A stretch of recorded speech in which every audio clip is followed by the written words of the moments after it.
राधे राधे दोस्तों, ये कहानी भगवान श्री कृष्ण के एक भक्त प्रेम निधि की है, जो सबको भगवान समझकर प्रीति पूर्वक भगवान को भोग लगाकर और वो प्रसाद सभी को बांटा करते थे। यमुना जी से जल लाकर भगवान को स्नान कराते, यमुना जी के जल से भगवान को जलपान कराते थे। एक सुबह सुबह बहुत जल्दी उठे प्रेम निधि। मन में आया कि सुबह सुबह जल पर किसी पापी निगुरे आदमी की नजर पड़ने से पहले मैं भगवान के लिए जल भर ले आऊं। ऐसा सोचा। अंधेरे में ही चले गए, लेकिन रास्ता दिखता नहीं था। इतने में एक लड़का मशाल लेकर आ गया और आगे आगे चलने लगा। प्रेम निधि ने सोचा कि ये लड़का भी उधर ही चल रहा है, ये लड़का जाता है उधर ही यमुना जी हैं, तो इसके पीछे पीछे मशाल का फायदा उठाओ, नहीं तो कहीं चला जाएगा, फिर लौटते समय देखा जाएगा। लेकिन ऐसा नहीं हुआ। मशाल लेकर लड़का यमुना तक ले आया। प्रेम निधि ने यमुना जी की जल भरा। जो ही चलने लगे तो एकाएक लड़का फिर आ गया, आगे आगे चलने लगा। अपनी कुटिया तक पहुंचा तो सोचा कि उससे पूछे कि बेटा तू कहाँ से आया, तो इतने में देखा कि लड़का अंतर्ध्यान हो गया।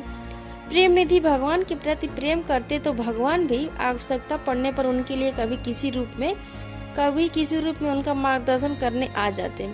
लेकिन उस समय यौना का राज्य था। हिंदू साधुओं को नीचे दिखाना और अपने मजहब का प्रचार करना, ऐसी मानसिकता वाले लोग बादशाह के पास जाकर उन्होंने राजा को भड़काया कि प्रेम निधि के पास औरतें भी बहुत आती हैं, बच्चे, लड़कियां, माइयां सब आते हैं, इसका चाल चलन ठीक नहीं है। प्रेम निधि का प्रभाव बढ़ता हुआ देखकर मुल्ला मौलवियों ने, राजा के पिट्ठुओं ने राजा को भड़काया। राजा उनकी बातों में आकर आदेश दिया कि प्रेम निधि को हाजिर करो। उस समय प्रेम निधि भगवान को जल पिलाने के भाव से कुछ पात्र भर रहे थे। सिपाहियों ने कहा चलो, बादशाह सलामत बुला रहे हैं, चलो जल्दी करो। प्रेम निधि ने कहा मुझे भगवान को जल पिला लेने दो, परंतु सिपाही उन्हें जबरदस्ती पकड़कर ले चले तो भगवान को जल पिलाने के बिना ही वह निकल गए। अब उनके मन में निरंतर यही खटका था कि भगवान को भोग तो लगाया लेकिन जल तो नहीं पिलाया, ऐसा उनके मन में खटका था। राजा के पास तो वे ले आए। राजा ने पूछा कि तुम क्यों सभी को आने देते हो? प्रेम निधि बोले, सभी के रूप में मेरा परमात्मा है, किसी भी रूप में माई हो, भाई हो, बच्चे हो, जो भी सत्संग में आता है तो उनका पाप नाश हो जाता है, बुद्धि शुद्ध होती है, मन पवित्र होता है, सबका भला होता है।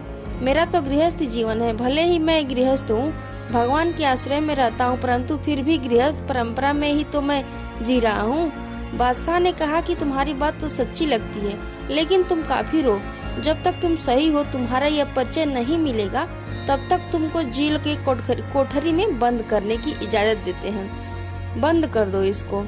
प्रेम निधि को भगवान को जलपान कराना था। अब जेल में तो आ गया शरीर, लेकिन ठाकुर जी को जलपान कैसे कराए? यहाँ जेल में बंद होने की चिंता बिल्कुल नहीं थी। यहाँ तो भगवान को जल नहीं पिलाया, यही दुख मन में था, यही बेचैनी, यही तड़पा रही थी। रात हुई। राजा को मोहम्मद पैगंबर स्वप्न में दिखाई दिए। बोले, बादशाह अल्लाह को प्यास लगी है, मालिक हुक्म करो, अल्लाह कैसे पानी पिएगा? राजा ने पूछा।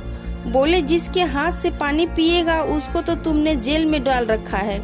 बादशाह की धड़कनें बढ़ गई। देखता है कि अल्लाह ताला और मोहम्मद साहब बड़े नाराज दिखाई दे रहे हैं। मैंने जिसको जेल में डाला वह प्रेम निधि है। बस एकदम आँख खुल गई। जल्दी जल्दी प्रेम निधि को रिहा करवाया। प्रेम निधि नहाए धोए अब भगवान को जलपान कराते थे। राजा प्रेम निधि को देखता है। देखा कि अल्लाह, मोहम्मद साहब और प्रेम निधि के गुरु एक ही जगह पर विराजमान है। फिर राजा को तो सत्संग का चस्का लगा। ईश्वर, गुरु और मंत्र दिखते तीन हैं, लेकिन ये तीनों एक ही हैं, सत्ता है। प्रेम निधि महाराज का वह भक्त हो गया। राजा साहब प्रेमानिधि महाराज को कुछ देते, ये ले लो, वो ले लो। वो बोले, हमें तो भगवान की रसमयी, आनंदमय, ज्ञानमय भक्ति चाहिए और कुछ नहीं चाहिए। जो लोग संतों की निंदा करते हैं वो उस भक्ति के रस को नहीं जानते। जो भी सत्कर्म किया है अथवा सत्संग सुना है वो सारे पुण्य संत की निंदा करने से नष्ट होने लगते हैं। संतों की जय, भक्तों की जय, करुणानिधि प्रभु की जय। यह कहानी कैसी लगी कमेंट में जरूर बताइएगा। जय सीताराम।